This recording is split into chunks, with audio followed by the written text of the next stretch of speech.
할렐루야. 네, 지난 한 주 말씀을 묵상할 때에 하나님께서 주시는 마음이 교회의 존재 목적과 방향성에 대해서 한번 말씀을 나누라 하는 감동이 있었습니다. 그래서 오늘은 수성교회의 존재 목적과 방향성이라는 제목의 말씀을 나누려고 합니다. 오늘을 시작으로 우리 수성교회가 분명한 방향성 안에서 하나되는 교회로 쓰임받는 출발이 될 줄로 믿습니다. 우리 수성교회를요, 하나의 배로 표현한다면 이 배는 물 위에 떠 있습니다. 그 물은요, 십자가의 은혜라고 하는 넓은 바다입니다. 그러면 배이기 때문에 배는 항해를 해야 됩니다. 방향을 정하고 목적지를 향해서 나아가야 되는 것이죠. 만약에 이 목적지가 분명하지 않아서 항해를 하지 않으면 그 배는 표류하는 것입니다. 은혜 위에 떠 있지만 헤매는 상태라는 말입니다. 교회에는요, 분명한 목적이 필요하고 방향성도 요구됩니다.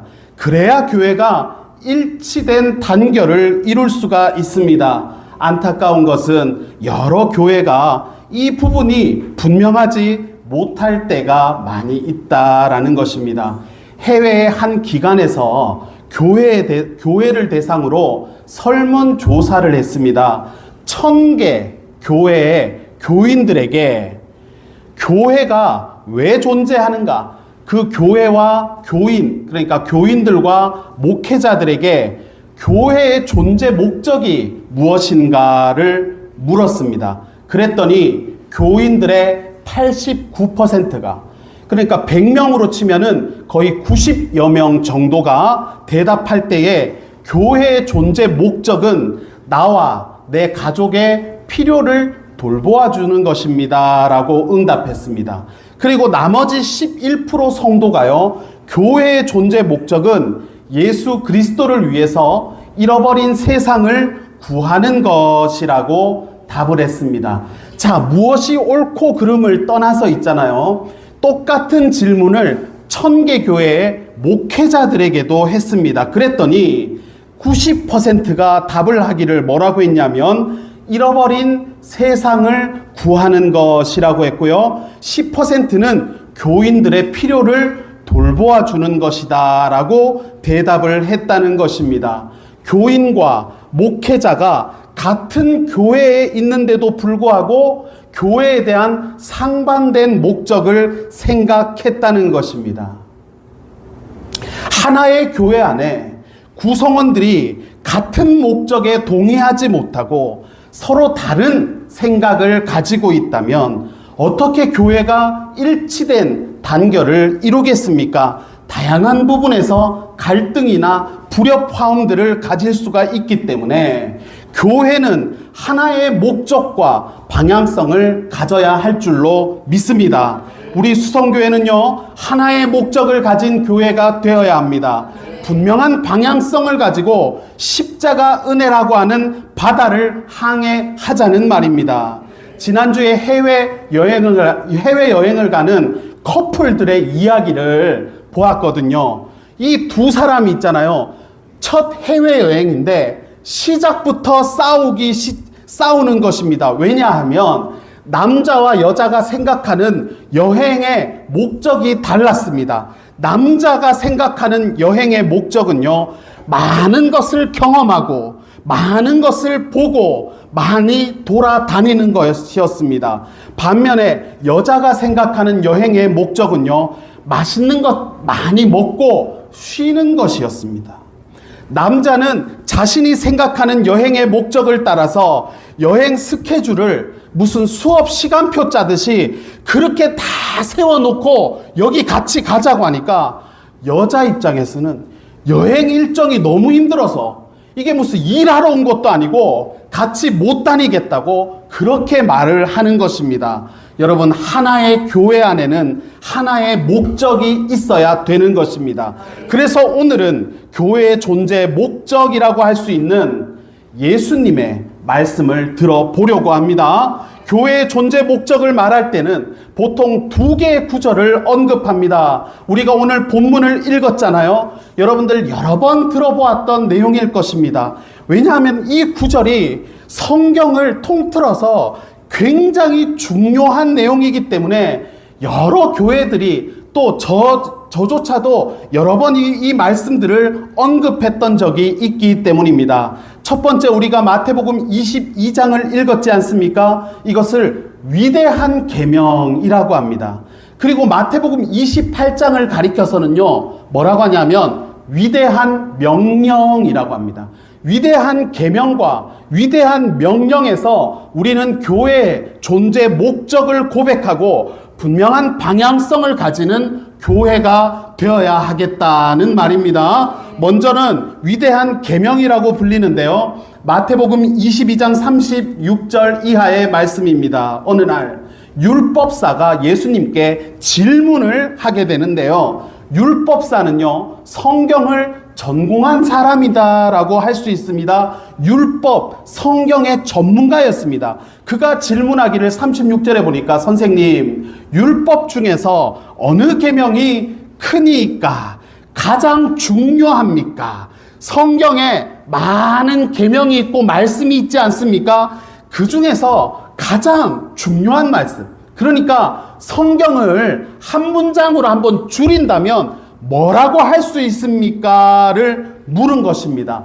그런데 참 이상하지 않습니까? 성경을 가장 잘 안다고 했는데, 율법사인데 이 사람이 예수님께 이와 같은 질문을 한 것은요, 계명에 대한 순수한 호기심이 아니었습니다. 예수님을 음해하려고 하는 불순한 의도를 가지고 예수님을 시험하기 위해서, 예수님 수준이 어느 정도인가를 묻기 위해서 이것을 질문했던 것입니다. 이때 당시의 유대인들은요, 지켜야 될 율법의 개수가 600여 개가 넘어서 있었습니다. 그 중에서 가장 600개가 넘는 이 계명들 중에서 이것들을 함축하면은 뭐라고 할 수 있습니까?를 율법사가 예수님께 질문을 했던 것입니다. 그때 예수님의 답변은 무엇입니까? 예수님께서는요, 네 마음을 다하고 목숨을 다하고 뜻을 다하여 주 너의 하나님을 사랑하는 것이 첫 번째로 중요한 계명이고, 두 번째로 중요한 계명은 내 이웃을 내 자신과 같이 사랑하는 것이라고 말씀하셨습니다. 하나님과 이웃 사랑이 가장 중요하고 위대한 계명이라는 것을 우리가 이 시간 기억해야 될 줄로 믿습니다. 자, 그런데 여러분, 여기 말씀을 보면은 하나님 사랑이 첫 번째고 두 번째가 뭐라고요? 이웃 사랑이라고 했는데, 이렇게 첫 번째와 두 번째를 나누어 놓은 이유를 여러분들이 알고 계십니까? 교회가 이웃을 사랑하기 이전에 하나님으로부터 흘러내려오는 사랑을 받아서 그 사랑을 이웃에게 흘려 보내야 하는 이유는, 우리에게는 이웃을 사랑할 수 있는 능력이 결핍된 존재이기 때문에 그렇습니다. 우리가 사랑한다, 누군가를 진심으로 사랑한다, 순수하게 사랑한다라고 하는 것도 결국에는 자기 욕심이나 이기심에 기인한 것이 많습니다. 지난주에 새벽 예배 때 우리가 창세기 말씀을 보고 있잖아요. 삼촌 라반의 집에서 일을 하는 야곱 이야기를 볼 수가 있습니다. 삼촌 라반의 집에서 야곱이 14년을 무임금으로 일을 했어요. 급여를 받지 않는 이 야곱이 요구한 것은 딱 하나였는데, 삼촌의 딸 라헬과 결혼할 수만 있으면 제가 7년을 일하고, 7년을 일했더니 삼촌 라반이 7년을 더 해라. 라헬을 얻기가 쉬운지 아냐. 14년을, 그 약속 하나를 이루기 위해서 14년을 삼촌 집에서 일을 하고 살림을 살아주었습니다. 자, 이 기간이 지나고요, 야곱이 라헬을 얻게 되고 기간이 만료되었을 때 삼촌에게 뭐라고 하냐면, 이제 삼촌, 저는 삼촌 집을, 이제 장인어른이기도 하죠. 삼촌이기도 하고 장인어른이기도 한 라반에게 이제 떠날 때가 되었습니다 라고 하는데, 삼촌이 있잖아요, 야곱의 발목을 붙잡는 거예요. 조금만 더 일을 좀 해주면 안 되겠니 하는 것입니다. 그러면서 삼촌 라반이 하는 말이, 이제는 그동안은 네가 무일푼으로 일했지만 이제는 네가 원하는 급여를 내가 다 줄 테니까 더 일을 해달라는 것이었습니다. 야곱이 더 이상 삼촌 집에 있을 필요가 없는데도 삼촌이기도 하고 장인의 부탁이기도 하다 보니까 그 집에서 살림을 살아주는 거예요. 그때 임금 계약은 뭐였냐면, 야곱이 이제 자신의 급여를 챙겨야 되지 않습니까? 삼촌 집의 양떼들, 동물들을 내가 돌보아 주는데 얼룩지고 아롱지고 흠이 있고 그리고 검은색은 제가 다 가지도록 하겠습니다. 삼촌 괜찮으시겠어요? 라고 했을 때 삼촌이 그래라 이렇게 허락을 받고 다시 이제 계약을 맺었습니다. 그런데 있죠, 막상 야곱의 재산이 늘어나기 시작하니까요, 삼촌 라반과 그 아들들이 야곱을 시기하기 시작하는데요, 저 자식이 무슨 사기치는 것 아닌가 하면서 야곱을 의심하기 시작합니다. 자, 삼촌이 그전에는 야곱을 어떻게든지 붙잡고 조금만 더 일해달라, 내가 너를 얼마나 사랑하는지 알지 않느냐, 이런 마음으로 삼촌이 야곱을 붙들었는데 삼촌에게 섭섭하게 한 것도 아니에요. 이유가 뭐라고요? 야곱의 재산이 늘어나는 것을 보고 장인 어른인데 이 사위를 시기해서 하는 말이 뭐냐면요, 창세기 31장 2절에 보니까 야곱이 라반의 안색을 본즉 자기에게 대하여 전과 같지 아니하였더라. 야곱을 대하는 삼촌 라반의 태도가 달라졌다는 것입니다.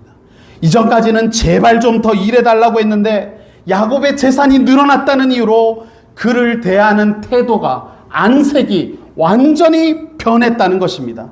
이 태도를 보면서 우리는 사람이 참 좁다, 덕이 없다, 치사하다 할 수 있겠지만 여러분, 사실 이 라반의 모습은요, 우리의 솔직한 모습이기도 하다는 것입니다. 우리의 타락한 본성은요, 이웃을 진정으로 사랑할 능력이 결핍된 채 살아가는 그런 어떤 처절한 형편에 놓인 우리들의 실제 모습인 것을 보여주는 것입니다. 그에 반해서 예수께서 보여주신 우리를 향한 사랑은 무엇이었습니까? 자신을 십자가에 못 박는 무리들을 향해서도 용서를 말씀하시는 사랑입니다. 자신의 생명까지도 아낌없이 내어주시는 사랑입니다. 마태복음 10장 45절에 보니까 인자가 온 것은 섬김을 받으려 함이 아니라 도리어 섬기려 하고 자기 목숨을 많은 사람의 대속물로 주려 함이니라. 아멘. 주님은 목숨을 내어 주시면서까지 우리를 사랑하셨다는 말입니다. 우리가 이웃을 내 몸과 같이 사랑할 수 있기 위해서는요, 내 힘과 내 노력이 아니라 예수님께서 보여주신 사랑을 힘입어야 할 줄로 믿습니다. 그래서 예수의 사랑과 예수의 생명을 내 안에 채우고 이 사랑을 흘려 보내는 것으로 우리는 이웃을 사랑할 수 있다는 것을 우리가 기억해야 됩니다. 그래서 하나님의 사랑이 첫 번째고, 하나님을 향한 사랑이 첫 번째고, 두 번째가 이웃 사랑인 것입니다. 우리 수성교회는요, 하나님으로부터 내려오는 크신 사랑과 놀라운 은혜를 내 안에 충만히 채우시고 이 충만함을 우리 이웃들에게 흘려보내는 교회가 되기를 축복합니다. 그러면 하나님 사랑이 교회의 첫 번째 존재 목적이라고 했는데, 우리가 어떻게 하나님 사랑을 우리 삶에서 삶으로 표현해낼 수가 있겠습니까? 우리 교회가 마음을 다해서 하나님을 사랑한다는 것은 예배로 표현되는 것입니다. 교회는 하나님을 예배하기 위해 존재합니다. 우리가 어떻게 마음을 다해서 하나님을 사랑합니까? 그분을 예배함으로써 그분에 대한 사랑을 표현하는 것입니다. 하나님께서는요, 성경 전체를 향해서 하나님을 찬미하고 그분을 높여라, 하나님의 임재를 찬양할 것을 명령합니다. 시편 34편 3절을 보니까 나와 함께 여호와를 광대하시다 하며 함께 그의 이름을 높이자라고 말합니다. 하나님은 예배를 받으시기에 합당하시고 진심으로 예배하는 자들을 기뻐하시는 것입니다. 그러니 우리는 하나님을 예배하는 우리의 태도와 우리의 마음가짐은 의무감으로 해서는 안 될 것입니다. 형식과 모양만으로 예배하는 것도 안 됩니다. 우리는 예배를 통해서 하나님에 대한 사랑을 표현하는 것을 즐겨야 할 줄로 믿습니다.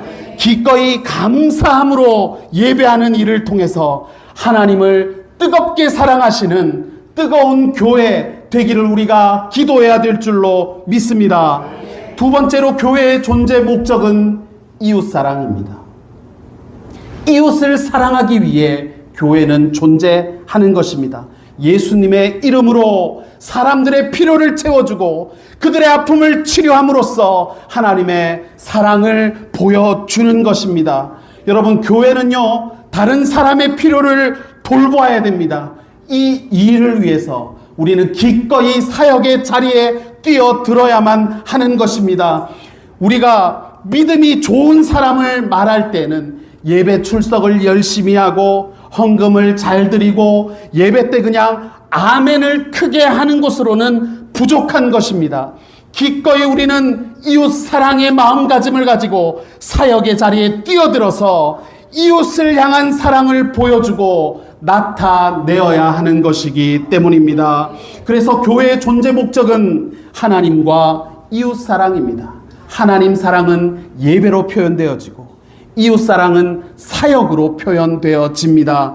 예배와 사역이 잘 자리 잡고 어느 교회보다 어느 교회 못지않게 뜨거운 교회, 믿음으로 뜨겁고 은혜로 뜨겁고 성령으로 뜨거운 교회 되시기를 축복합니다.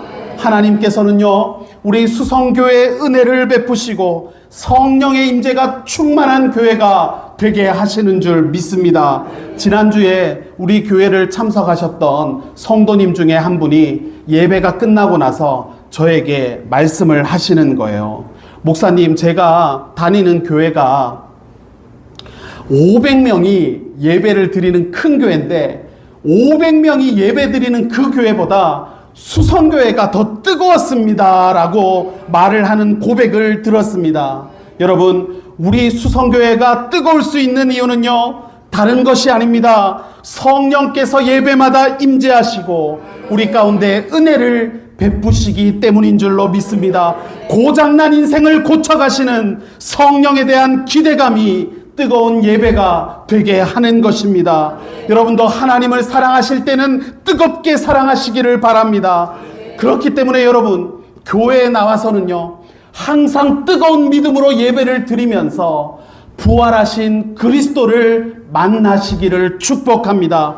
여러분, 교회 나와서 사람만 만나고 돌아가지 마시고 사람만 만나는 바람에 시험거리를 갖거나 한숨거리를 갖지 마시고 부활하여 역사하시는 성령 하나님을 예배마다 여러분들 체험하는 그런 심령 되시기를 주님의 이름으로 축복합니다. 지금까지 우리가 위대한 계명에 대해서 살펴보았다면 이제는 위대한 명령을 알아볼 차례입니다. 예수님의 위대한 명령은 마태복음 28장 18절인데요. 이 구절을 뭐라고 하냐면 대사명 혹은 지상명령이라고 합니다. 어쩌면 들어들 보셨을 수도 있습니다. 이유는 예수님께서 남기신 유언과도 같은 말씀이다. 마태복음 28장은요, 예수님이 하늘로 승천하시기 전에 남겨진 사람들에게 마지막으로 주신 말씀입니다. 그래서 예수님의 유언과도 같다라고 하죠. 가족들은요, 고인들이 마지막에 남긴 그 유언, 마지막 말을 중요하게 생각하고 꼭 지키려고 애를 쓰는 것입니다. 그동안에 형제들이 서로 사이가 안 좋았다가도 부모님이 돌아가시기 전에 형제들끼리 싸우지 말고 화목하게 지내라 이렇게 하면 형제들이 그래도 좀 사이좋게 지내보려고 하고 양보하려고 하고, 왜요? 고인이 마지막으로 남기신 말이기 때문입니다.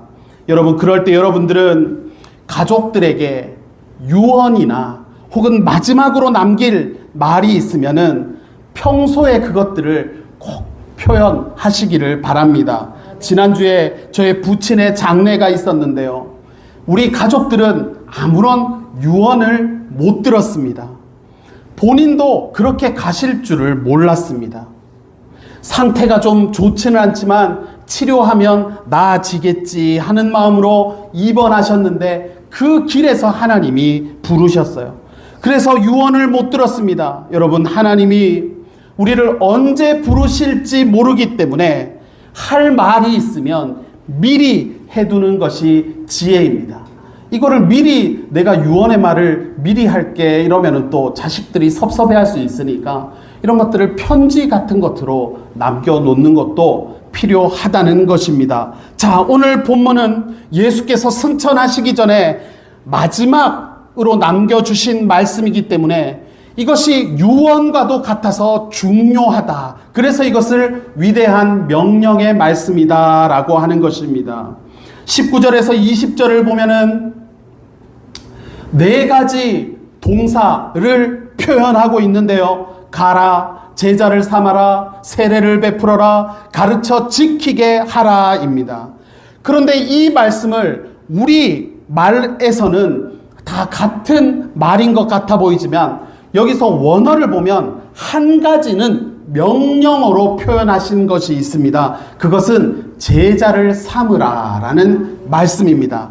나머지는요, 이 제자 삼으라는 것을 꾸미는 말입니다. 그래서 가서 제자를 삼아라, 세례를 베풀어서 제자를 삼아라, 가르쳐서 지키게 하는 것으로 제자를 삼아라, 이렇게 해석을 할 수가 있습니다. 그래서 예수님이 원하셨던 교회의 존재 목적은요, 제자를 만드는 것이었습니다. 이 목적을 가리켜서 우리는 한 단어로 뭐라고 표현합니까? 전도라고 합니다. 여러분, 전도는 우리의 책임일 뿐만 아니라 특권인 줄로 믿습니다. 우리는 사람들을 하나님의 가족으로 끌어오르는 일에 한 부분을 담당하도록 초대를 받은 것입니다. 여러분, 이 일은요, 우리가 생명을 걸어도 될 정도로 중요한 일입니다. 만약에 여러분 중에 암을 치료할 수 있는 그 치료책을 안다고 한다면 무슨 일을 해서라도 암 환자들에게 그 소식을 전하려 들 것입니다. 그러면 우리는 많은 사람의 생명을 구할 수가 있기 때문입니다. 그런데 우리는 이미 더 좋은 소식을 알기 때문에 우리 주변 사람들에게, 아직까지 예수님을 믿지 못하는 사람들에게 복음의 기쁜 소식을 전해야 하는 것입니다. 여러분, 이 세상에 예수 그리스도를 알지 못하는 단 한 사람이라도 이 땅에 존재한다면 교회는 계속해서 자라야 될 의무를 가지고 있습니다. 그래서 성장은 선택이 아니라 예수님의 명령이라는 것을 우리가 기억해야 되는 것입니다. 우리는 우리 자신의 이익을 위해서가 아니라 하나님께서는 사람을 구원하시기 때문에 성장을 추구해야 됩니다. 그래서 우리 수성교회는 제자 삼는 교회, 영혼을 구원하는 교회, 전도하는 교회가 되는 것은 예수님께서 말씀하신 지상 명령이기 때문인 것입니다. 그래서 세 번째 교회의 존재 목적은 제자를 만드는 것입니다. 한번 같이 해볼까요? 교회의 존재 목적은 하나님 사랑과 이웃 사랑이며 제자를 만드는 것입니다. 이것이 예수님이 이 땅 가운데 교회를 세우신 교회의 존재 목적이라는 것입니다.